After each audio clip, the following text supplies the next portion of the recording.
Hey everybody, my name is Taylor Glenn and this is my channel Taylor Tries, where I try new things and I try to teach you new things. And today I'm going to teach you how to do an awesome 3-ball trick called Rubenstein's Revenge, and it looks like this.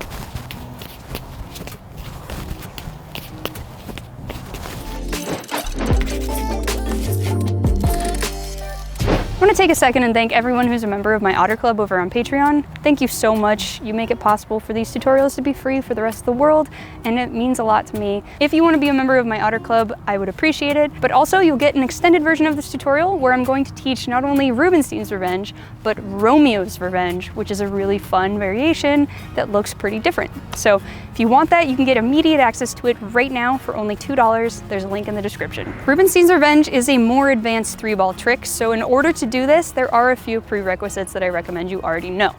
Obviously, you should know how to juggle the 3-ball cascade. I also recommend that you can do all the beginner tricks that I cover in all my beginner trick tutorials. If you can't do those, go check them out. It's also essential that you know Mill's Mess. I have a tutorial on that one. If you haven't learned it already, go watch that first and then come back. You should also know how to do windmill, which is closely related to Mill's Mess and is going to help us a lot in our journey on learning this trick. I have a tutorial on that one as well. Go watch all the tutorials and then come back here to learn this more advanced trick, Rubenstein's Revenge. Rubenstein's Revenge gets its name from Rick Rubenstein, who discovered this trick back in like the 80s or something, maybe the 90s, I don't know. I wasn't there. It was coined Rubenstein's Revenge. Little history for you on the name. Let's take a look at what's happening in Rubenstein's Revenge. Rubenstein's Revenge is basically a variation of Mill's Mess, where instead of just simply reversing direction, you're going to be uncrossing and then recrossing your hands in a really cool stylistic way. It's important to note that there are two different ways to do this trick. One is basically the fundamental trick, where you just do the trick without any sort of flair or flourish with it. The second is the way that Rick Rubenstein himself does it, and in my opinion is the much better looking way. And that basically involves tossing one of the balls in a stylized outside throw way. That one's a lot harder to learn, so I'm going to first teach you the way without that flourish, and then I'll teach you how to do that stylistic bit after. Rubenstein's Revenge feels a lot like windmill, in my opinion. So what we're gonna do is we're gonna start with those first two throws that we do when we're doing windmill. We're gonna start with an underhand throw, and then an outside throw, just like with windmill. Did I say that it's just like windmill? Because it is. If you haven't seen that tutorial, go watch it. So we're gonna start with those first two windmill throws, underhand, outside, and then we should end with our hands crossed, just like in windmill. I'm not gonna say it anymore, I promise. From here, we're going to uncross our hands and then cross them back with the other hand on top. You'll notice that we're now set up to do the same thing on the other side. So 1, 2, catch, switch directions, 1, 2, catch, switch directions.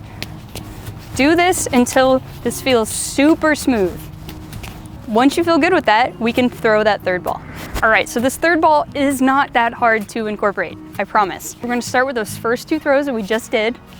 Okay, so under, outside, and then we're gonna throw a third ball straight up.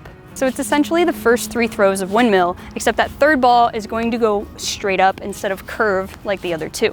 I also recommend that you throw this ball much higher than the other two. 1, 2, 3.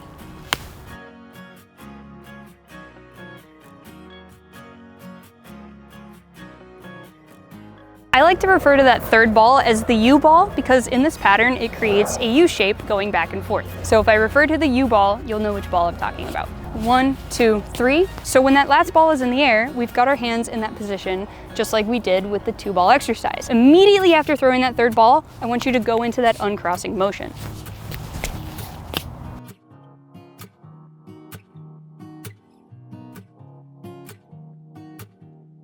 Once you feel comfortable with that, we can go into the next step, which is basically to continue the pattern on the other side. So we had 1, 2, 3, uncross, but this time when that U ball is coming down, you're going to start throwing that underhand throw on the other side again. Immediately after throwing that underhand throw, you'll catch the U ball that came down.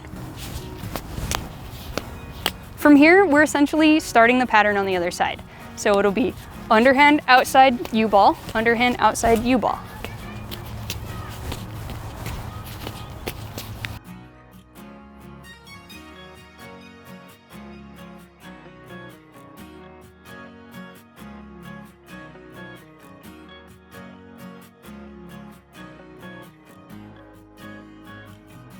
That's basically it. That's Rubenstein's Revenge. If you have a hard time immediately going into the pattern on the other side, you can try breaking it down step by step on the other side. 1, 2, 3, 1, 2, 3.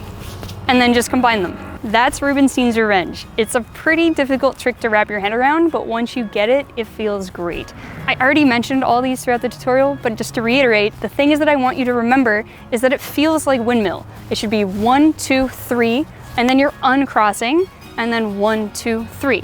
It's essentially 3 windmill throws, except that third one is going straight up. It can also help to remember that the same ball is doing that U shape over and over again. That's why you call it the U ball. Every other ball should be curving in and be much smaller, except that third ball will go up and higher. The other thing I really want you to remember is that this trick is pretty fast. So immediately after throwing that U ball up, you need to go right into uncrossing your hands. It needs to be instantaneous. The other little thing that will help you is that the higher that U ball goes, the more time you'll have to do that uncrossing and crossing motion. So if you're finding yourself really rushing through it, try throwing that U ball really high to give yourself more time. That is Rubenstein's Revenge without the little bonus flourish that I mentioned. I recommend learning it that way first and getting it completely solid before even attempting this next bit that I'm going to teach you. I still have a hard time with this flourish, but when you can do it, it looks really great. To do that, we're gonna drop 1 ball again. We have 2 balls, and we're gonna go back to that same exercise that we did. 1, 2, uncross, 1, 2, uncross. But this time, after throwing that underhand ball, we're going to drag that top ball and lift it up. Like this. It should feel pretty awkward. We're gonna let go of that ball and then immediately catch that other ball that we threw.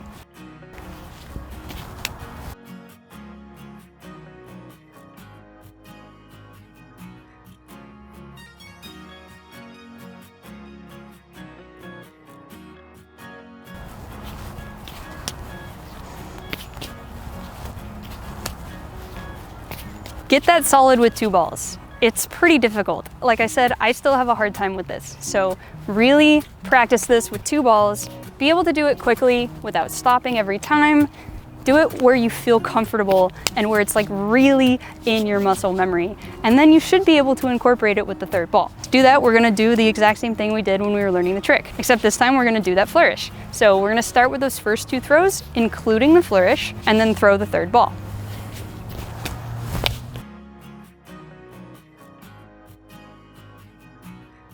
I recommend just breaking it down this way. Don't even try to repeat the trick. Just do it one side. Then do the uncross and go into the other side.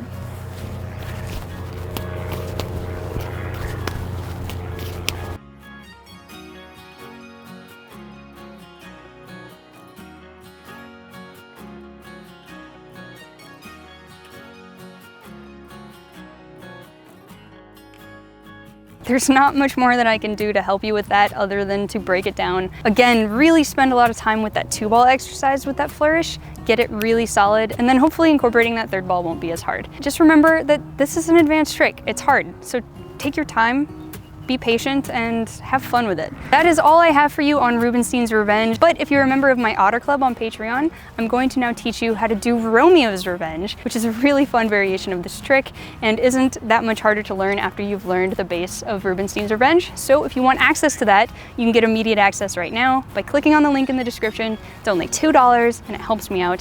So go do that if you want. If you don't, that's okay too. We're still friends. If you have any questions, feel free to leave them in the comments and I'll do my best to answer them. And if you haven't subscribed, please consider doing that. You know, turn on notifications if you want. Okay, yep, that's it. Thanks. Stop it, wind. You're making my hair look weird. Stop it.